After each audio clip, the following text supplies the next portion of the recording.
આજ રોજ આંતરરાષ્ટ્રીય યોગ દિવસ નિમિત્તે વડોદરા મહાનગરપાલિકા દ્વારા 12મો આંતરરાષ્ટ્રીય યોગ દિવસ તળા સ્પોર્ટ્સ કોમ્પ્લેક્સ ખાતે ઉજવવામાં આવ્યો, જેમાં રાજ્યકક્ષાના કેબિનેટ મંત્રી શ્રી જીતુભાઈ વાઘાણી, વિધાનસભાના દંડક શ્રી બાલકૃષ્ણ શુક્લ, સયાજીગંજ વિધાનસભાના ધારાસભ્ય Shri Keyurbhai Rokadiya, mayor Shri deputy mayor Shri, સ્થાયી સમિતિના chairman, Vadodara municipal commissioner Shri Arun Mahesh Balu, Vadodara શહેરના ભાજપાના અધ્યક્ષ ડોક્ટર જયપ્રકાશ સોની તેમજ અન્ય મહાનુભાવો ઉપસ્થિત રહ્યા હતા।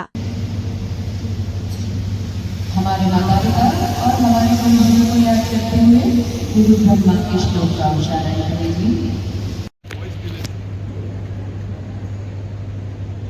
मोदी जी के 11 कोटी পশ্চিমবঙ্গবাসীর পক্ষ থেকে রাজ্য সরকারের পক্ষ থেকে হৃদয় থেকে স্বাগত, অভিনন্দন, শ্রদ্ধা, কৃতজ্ঞ। और पूरब में बंगाल चैतन्य से भरा हुआ नजर आ रहा है। पूरा देश, पूरा विश्व एक दूसरे से जुड़ा हुआ नजर आ रहा है।